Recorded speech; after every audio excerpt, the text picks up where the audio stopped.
So I'm here with Scott Galloway, who is clinical professor of marketing at NYU Stern Business School.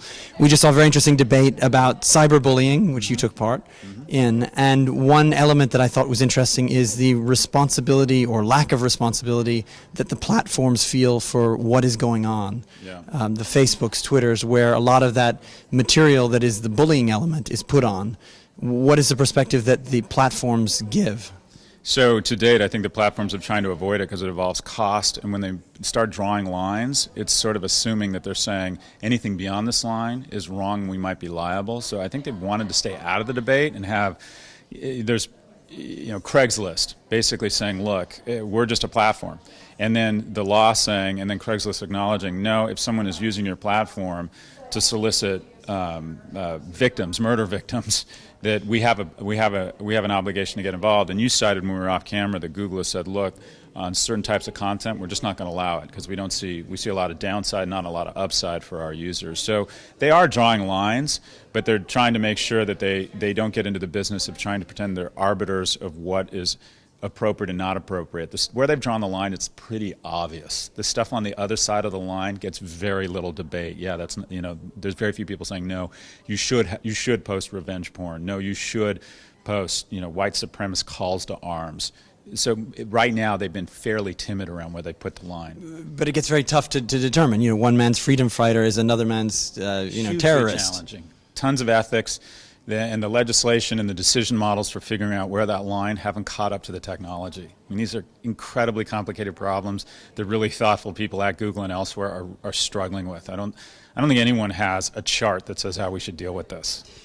And you spoke a little bit about the perils versus the advantages of the internet, and basically you're saying the way in which people are willing to put up their personal information and engage on the internet shows that they are putting the balance of interest on the advantages over the perils. Are they being smart about it, or are people giving away too much? I think the way to summarize it is that as you go younger, people value relevance over privacy, and that is they've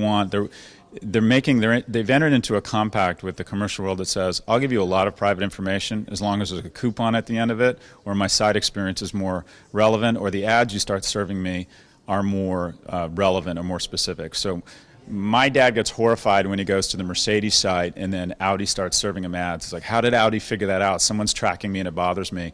Whereas I think young people see that as an advantage. And as you move further down the Python in terms of younger people, it skews way more towards relevance than privacy. So we're do you think there's going to be a regret later for the people who are looking for the relevance? Yeah, I don't think there's anything young people do that won't involve a certain level of regret at some point in their life. That's the term for that is youth.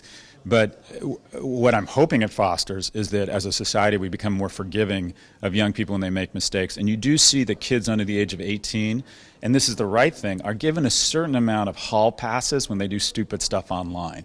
The media as a whole is not going after famous people's children. As a whole, when they do stuff that's stupid, they're going after, to a certain extent when they go after people, it's people they feel like have it coming, which is an excuse for it.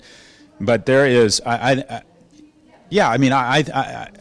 only what they're posting online, but the current trend in tattoos, I think, involves a lot of regret. So yeah, will they regret some of it? I'm sure. So there will be regrets, but overall the advantages for people are outweighing the disadvantages. I think the utility we're getting, privacy is meaningful.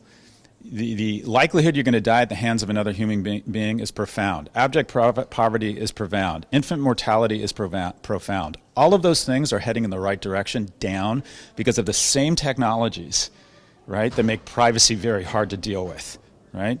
Databases, distributed computing, low-cost distribution enabled by GPS. The benefits here are overwhelmingly wonderful, right? So that's not to say we shouldn't have a thoughtful conversation and hold people accountable when they say ridiculous things online, but I think that technology is going to help screen out, hopefully, some of those problems, and hopefully we just get more and more thoughtful around how to take the 10% of the negative that's come from technology versus the 90% and turn it into 9%, then 8%, then 7%. Okay, so you heard it here first. Despite cyberbullying, the internet as a whole is a good thing. 100%. Thank you, Scott. Thank you.